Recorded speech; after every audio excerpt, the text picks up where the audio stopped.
எங்க வீட்டு சாமி சபரிமலை கோவிலுக்கு போணும். ஒரு குட்டி மினி விளாக் பார்க்கலாமா? ஆல்ரெடி சொல்லியிருந்தேன். ஹஸ்பண்ட் வந்து மாலை போட்டிருக்காரு அப்டி சொல்லிட்டு. 15 டேஸ் வந்து விரதம் இருந்தாரு. அதுக்கு முன்னாடி தான் வந்து 48 டேஸ் அந்த மாரி இருந்தாங்க. பட் இப்ப யாரும் அத அவ்வளவா ஃபாலோ பண்றதில்ல. ஊருக்கு வந்து பார்த்தீங்கன்னா, அம்மாவையும் கூப்ட்டு போயிருந்தேன். மருமக புள்ள போறாருன்றதுனால அப்பாவுக்கு லீவ் கிடைக்கல. ஸோ, அதனால அம்மா மட்டும் வந்திருந்தாங்க. நீங்க நெனைக்கலாம், என்ன தேங்காய்ல நெய் வந்து நான் ஊத்திட்டுருக்கேன் அப்டி சொல்லிட்டு நெனைக்கலாம். இல்ல அவரு வந்து ஒண்ணு ஊத்தி இருமுடி பையில வந்து வச்சுட்டாங்க.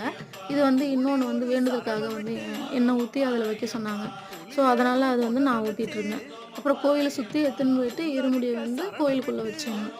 இருமுடி கட்டுற வரைக்கும் சாமி வந்து சாப்பிடாம விரதம் இருக்கிறதுனால, வடை, பாயாசம், அப்பளம் எல்லாமே செஞ்சு வந்து சாப்பாடு போட்டுட்டு, நெக்ஸ்ட் வந்து சாமி கிளம்புறதுக்கு ரெடி ஆயிடுச்சு. நாங்களுமே சாமிக்கு வந்து லெமன் சாதம், புளி சாதம், சப்பாத்தி, இட்லி, வெங்காய சட்னி, தக்காளி சட்னி இது எல்லாமே ரெடி பண்ணி சாமிய பத்திரமா கோவிலுக்கு அனுப்பிட்டு நாங்க வீட்டுக்கு வந்துட்டோம். அம்மா இருந்ததால எங்களுக்கு ஹெல்ப்பா இருந்தது. இந்த வீடியோ